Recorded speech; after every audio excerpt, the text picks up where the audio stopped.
अच्छे लोगों के साथ हमेशा बुरा क्यों होता है? गीता में श्री कृष्ण ने दिया है अर्जुन को इसका जवाब। श्री कृष्ण कहते हैं, लोगों को उनके कर्मों का फल हमेशा मिलता है।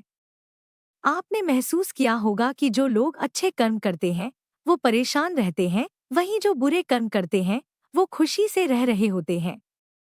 अच्छे कर्म करने वाले परेशान होते हैं कि आखिर उन्हें इतनी परीक्षा क्यों देनी पड़ रही है, जबकि जो अधर्म की राह में हैं, वो खुश हैं और जिंदगी का लुत्फ उठा रहे हैं। अगर आपके मन में भी ये सवाल आया है, तो आज हम आपको इसका जवाब देंगे। ये जवाब वो है जो भगवत गीता में लिखा है और श्री कृष्ण ने अर्जुन को दिया था। भगवत गीता में वर्णित कथा के अनुसार जब भी अर्जुन के मन में कोई दुविधा होती थी तो वो श्री कृष्ण के पास पहुंच जाते थे।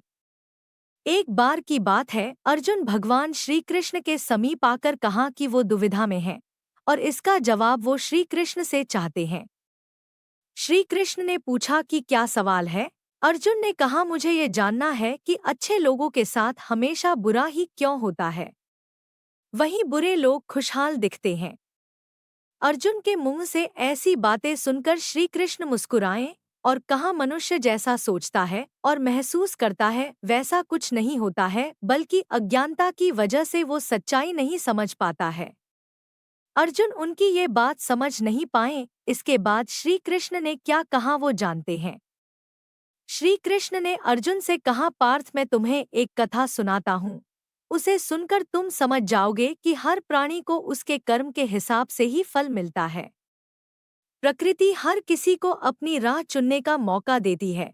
अब वो मनुष्य की इच्छा पर निर्भर करता है कि उसे धर्म की राह चुननी है या अधर्म की।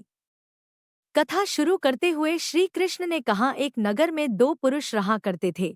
एक पुरुष व्यापारी था जिसके जीवन में धर्म की बहुत महत्ता थी। वो पूजा पाठ में यकीन रखता था। वो हर रोज मंदिर जाता था और दान धर्म भी करता था और हर रोज भगवान की पूजा करता था। वहीं दूसरा पुरुष बिल्कुल विपरीत था। वो हर रोज मंदिर तो जाता था लेकिन पूजा करने नहीं, बल्कि मंदिर के बाहर से जूते चप्पल चुराने। उसे दान और धर्म से कोई लेना देना नहीं था। समय बीतता गया और एक दिन बहुत जोर की बारिश हो रही थी। इस वजह से मंदिर में पुजारी के अलावा कोई नहीं था। ये बात जब दूसरे पुरुष को पता चली तो उसने कहा कि ये सही मौका है मंदिर का धन चुराने का। पंडित से नजर बचाकर उसने मंदिर का सारा धन चुरा लिया। उसी समय धर्म कर्म में विश्वास रखने वाला व्यक्ति भी मंदिर पहुंचा। दुर्भाग्य से मंदिर के पुजारी ने उसे ही चोर समझ लिया और चिल्लाने लगे। वहां लोग एकत्र हो गए और उसे बहुत मारा। किसी तरह वो बचते बचाते वहां से निकला तो दुर्भाग्य ने उसका साथ वहां भी नहीं छोड़ा। मंदिर के बाहर वो एक गाड़ी से टकरा गया और घायल हो गया। फिर वो व्यापारी लंगड़ाते हुए घर जाने लगा तो रास्ते में उसकी मुलाकात उस पुरुष से हुई जिसने मंदिर से धन चुराया था। उसने कहा, आज तो मेरी किस्मत चमक गई, एक साथ इतना सारा धन मिल गया। ये सब देखकर उसे बहुत बुरा लगा और उसने अपने घर से भगवान की सारी तस्वीरें निकाल दी। कुछ सालों बाद दोनों की पुरुषों की मृत्यु हो गई। मरने के बाद जब दोनों यमराज की सभा में पहुंचे और भले पुरुष ने दूसरे व्यक्ति को देखा तो उसे बहुत गुस्सा आया। उसने क्रोधित होकर यमराज से पूछ ही लिया, मैं तो हमेशा अच्छे कर्म करता था, दान में विश्वास रखता था, उसके बदले जीवन भर मुझे अपमान और दर्द ही मिला और इस व्यक्ति को नोटों से भरी पोटली। आखिर ऐसा भेदभाव क्यों? इस पर यमराज ने कहा, पुत्र तुम गलत समझ रहे हो। जिस दिन तुम्हारी गाड़ी से टक्कर हुई थी, वो दिन तुम्हारे जीवन का आखिरी दिन था। परंतु तुम्हारे अच्छे कर्मों की वजह से तुम्हारी मौत सिर्फ एक छोटी से चोट में बदल गई। तुम इस दुष्ट व्यक्ति के बारे में जानना चाहते हो।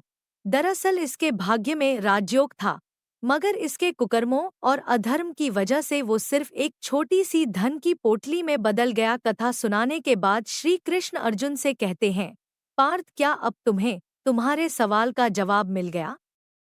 ऐसा सोचना कि भगवान तुम्हारे कर्मों को नजरअंदाज कर रहे हैं, ये बिल्कुल भी सत्य नहीं है।